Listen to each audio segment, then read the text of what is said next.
I'm already here. Hey, everybody. You know what, Steve? We should go back to, if you remember in the beginning, we would hold up pictures in front of the camera. Yeah, that's right. Oh, man, we should do that. We should go back and do that. So, and you can just say it. Yeah, I think that'd be great. Hey, everybody, welcome. I'm Brad Tassell, and I decided I'm tired of being tubby. I'm kind of tubby, but I have not decided to stop eating. So that's just going to continue. Hey, this is the Virtual Comedy Show. I'm Brad Tassell. I'm at home. Yay. So we might stay connected. Steve is out in Oregon, about to steal from somebody's house. And we are thrilled to have here today Danny Browning, one of my favorite friends and comedians, and also the love of our lives, Lauren Mayer, everybody. Let's hear it for Lauren Mayer as I take this off of there. And yes, last Wednesday, if you don't know, I was sitting at Starbucks and I dumped a chai latte onto my laptop keyboard. And the first thing that happened, because it was a chai latte, an emoji came up and said, yum. That's right. But then I knew there was trouble. I wiped it up, and then keys started to not work on the keyboard. And I was like, I am fagooed right now. I couldn't type. And then panic sets in. I'm like, my legacy. Like, future generations will lose my brilliance on this computer.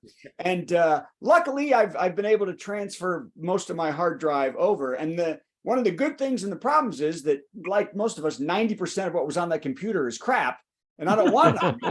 I mean, I'm looking at stuff going, oh, yeah, I don't think transferring the hilarious song I thought of, Panty Dance, is going to do a thing. But no one's ever going to hear that song. But so my exploits. And also, I have a new laptop. And for those of you following me on the social media, found out that the first computer I bought also didn't work. So that's going to be okay. Forget all that. Let's start the show. I've written some jokes. Here they go. Number one, more scary news from the world of AI. Have you seen this? Someone asked ChatGPT the exact steps to destroy humanity. Did you see that? Of course they did. By the way, no one asks how to save humanity. That's not a thing. No one's asking that. But anyway, the bot processed for a long time, and in a very disturbing output, said exactly what it would take to end humanity as we know it. And the first step, pineapple on pizza. That was number one right there. Okay, that was number one. That was fun, wasn't it? Okay. Hey, by the way, if you're trying to get healthy, who does this? I got to change my picture so I can see everybody. Who does this? The new thing is ice baths. Who's taking an ice bath? Anybody? Not on purpose. No. Not on Steve, purpose. you take an ice bath? No, sir. No, but somebody's rubbing their mic heartily right now. Okay. The new thing, everybody, for health is ice baths. It helps with inflammation and swelling, evidenced by the fact that when I sat in the tub, my penis hid behind my spleen. That. Okay. I'm going to say that joke again. Please. And everyone pretend I said it for the first time. If you're trying to get healthy, the new thing is ice baths. It helps with inflammation and swelling, evidenced by the fact that when I sat in the tub, my penis hid behind my spleen. And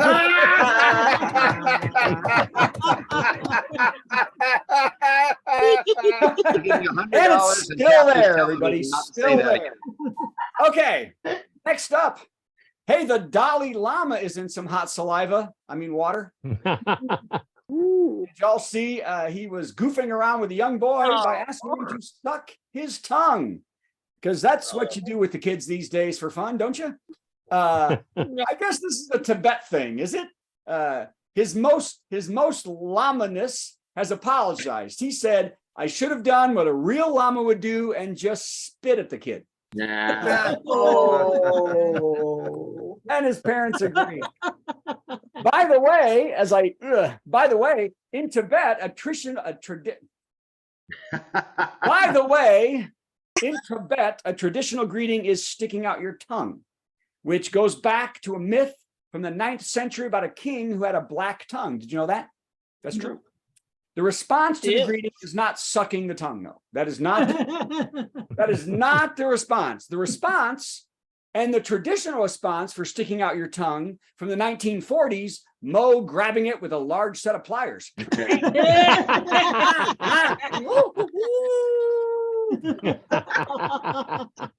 Wah, wah, wah. Oh, Elena, you know the Three Stooges?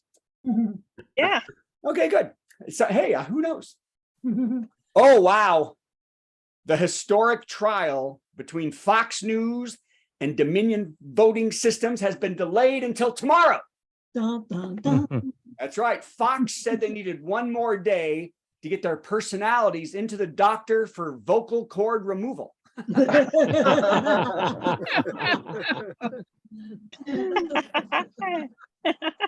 Which is all that's going to save them on the stand, let me tell you. By the way, the Fox versus Dominion trial brings out the two words that are the greatest fear of Trump and all MAGA and GOP mouthpieces, under oath. Yeah, Hannity and Ingram and Tucker will not be able to take the fifth either. So they expect I'll be drinking one. I don't remember. Okay. Now a joke that I love that makes no sense. Here we go. Broadway's longest running show, The Phantom of the Opera, will close after almost 14,000 performances. Is anybody's favorite show? Yes. Alice's favorite show? Alan? My second. 14,000 performances. The show was forced to close because after 35 years, the Phantom had no place left to hide in the theater. There he is. He's right there. No, he's right there. He's under the stairs. Okay. All right. I guess you have to know the show to get that joke. Okay. Hey, SpaceX. We all love the SpaceX. SpaceX was to launch the most powerful.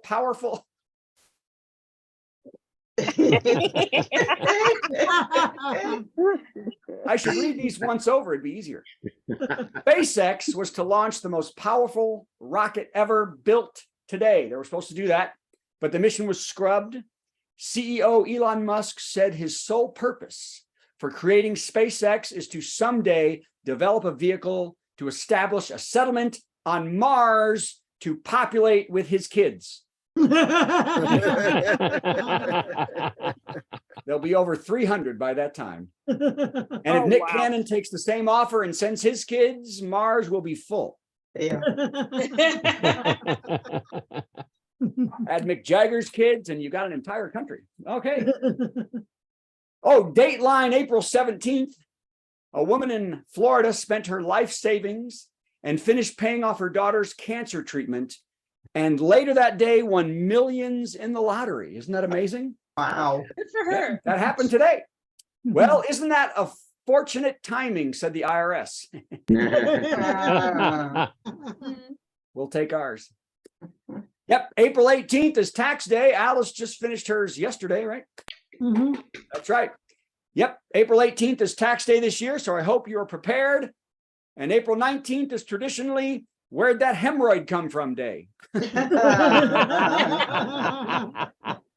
Especially this year, although Alice got money back, I owed $5,000. That was fun, wasn't it? Ooh. I know, which is odd because I only made $5,000. They took it all. A museum is offering $25,000 to the person who finds the remains of a meteorite that crashed in the woods of Maine last week. Ooh. $50,000 if the SpaceX logo is still intact.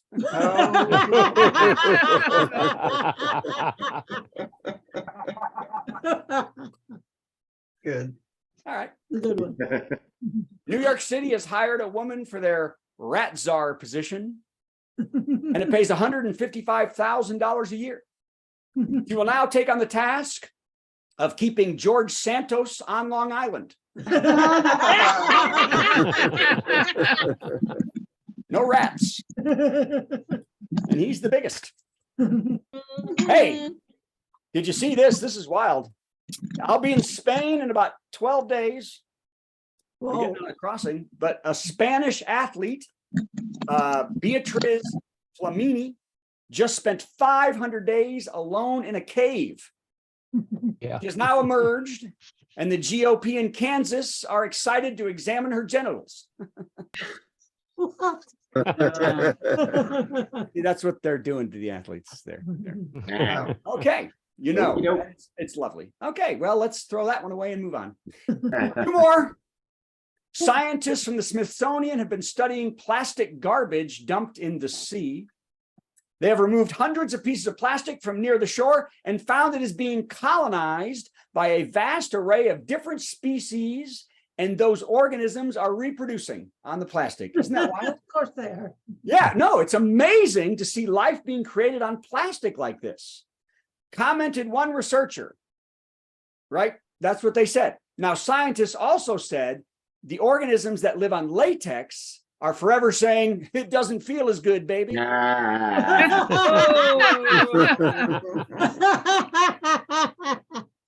I love you. All right. I'm pausing. Okay, here we go. Everybody get ready. Oh. And right here in Kentucky, ladies and gentlemen, right here in Kentucky, a 27-year-old respiratory therapist named Taylor Hazelwood is suing Netflix. Does anybody know why? No. He's suing Netflix because they used his picture holding an axe in a documentary about the convicted killer hatchet-wielding hiker. Did you see that? No, I haven't seen There's that. a documentary called The Hatchet-Wielding Hiker on Netflix, and they used this guy's picture whenever they talked about the murderer, that he was the murderer. The streaming service used an Instagram photo of Hazelwood multiple times, saying he was convicted murderer Caleb McGivler. No, what is it? McGivler. Wow, I don't know. By the way, Hazelwood wants $1 million and spoilers for the next season of Wednesday. All right, Steve, do I need to bring you in or you can find yourself? I'm out of It's Steve Goody, everybody. Yay! Yay!